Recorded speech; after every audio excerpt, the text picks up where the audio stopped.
What's going on? Welcome to the 5-Minute Mindset Podcast.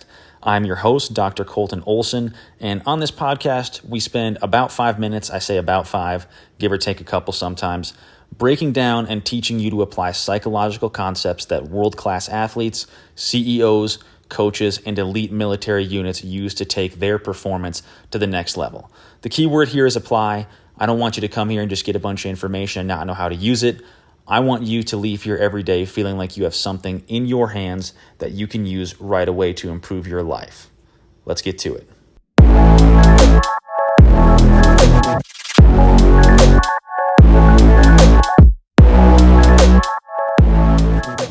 I want to start today's episode with some math questions.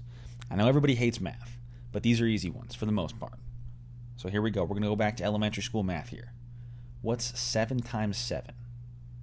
Got it? 6 times 8. 8 times 9. 11 times 11. 15 times 5. That one's a little tricky. You're probably thinking about that one. How about 525 times 0? The last one's the easiest, right? At least for me, one of the biggest reliefs when I was learning math as a kid was finding out that anything times 0 was 0. It was like a little freebie for me in math class. I knew no matter how big the number or numbers were in an equation, if there was a 0 mixed in there, it was automatic. But who cares? Why spend any of our time doing basic math and revisiting this idea that any number multiplied by 0 is going to be 0? Because the same principle actually exists in our lives. We're all trying to build something. We're trying to build a career, a life, a relationship, a portfolio, a business. Whatever it is, we're trying to grow. And building a life can work like multiplication. If you combine certain actions together with certain people in certain areas, they can work as force multipliers and end up creating something great. Just like in math, you combine numbers through multiplication, they create a bigger number. And just like we have zeros in math that bring everything back to ground level, they bring it back to 0, we also have things that in our lives that work as zeros and undo the work we've put in and bring us back to ground level, back to 0. It's important to emphasize how powerful these zeros in our life can be.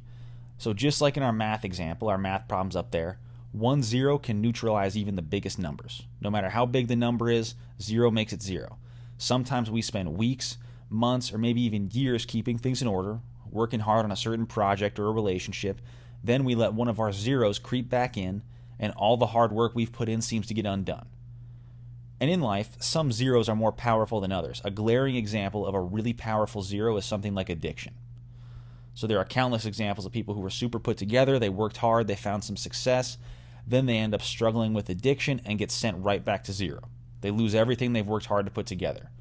They say, it takes years to build a skyscraper and only a few minutes to tear it down. That's how zeros work. They're wrecking balls. Most of the time, though, we don't have the giant glaring zeros like a massive addiction problem. A lot of the time, our zeros are sneaky. They first show up in our lives as fun little activities, ways to relieve stress. They're things everyone else is doing, so we just jump in with them. Or they can even be seen as a quick pathway to something we really want. And these ones are the most dangerous zeros because we trick ourselves into believing they don't exist. And when we believe they don't exist, we don't see them as a 0, they can silently sabotage us over and over again without us even knowing. And by the time we realize they're slowing us down, we're way behind where we want to be. Some silent zeros we're facing can be things like alcohol or other substances in small but consistent amounts. So a lot of people really enjoy having a drink or two after work, but don't realize it's a 0 for them. It's undoing the work they've put in to be disciplined, or it's hurting their productivity at work. Some zeros can be like medium-sized chunks of rest days from exercise. If you take 2 days off for every 1 day of exercise, you're significantly slowing any progress.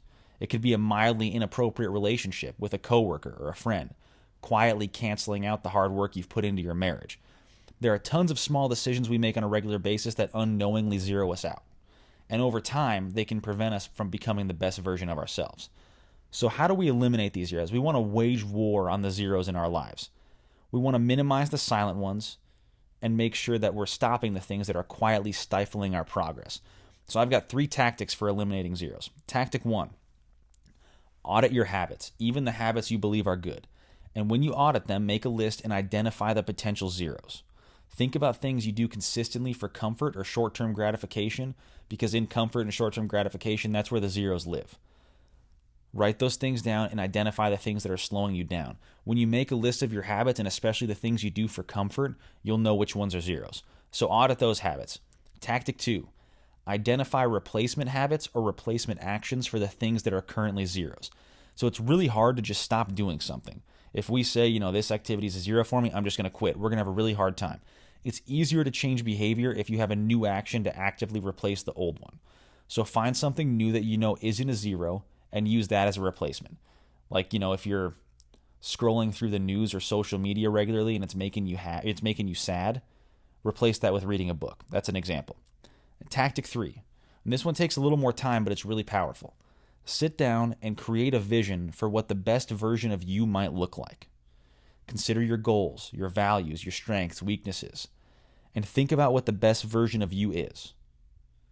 How do they think? How do they act? How do they communicate with people around them? What do they look like? What do they prioritize? How do they handle adversity? Once you have this vision, keep it with you and use it to drive your thinking and behavior. And that one's not easy. It takes time, but it can be really, really powerful. And as you do this work to eliminate the zeros in your life, it's going to be tough. It's going to take a lot of deliberate work, but it can create massive growth and lead to a lot of happiness. So wage war on the zeros in your life. That's all we got for today. If you enjoy the podcast, please subscribe, leave a review. Find me on Twitter at RaidoPsych, RAIDOPSYCH, and I'll see you back here next time on 5 Minute Mindset.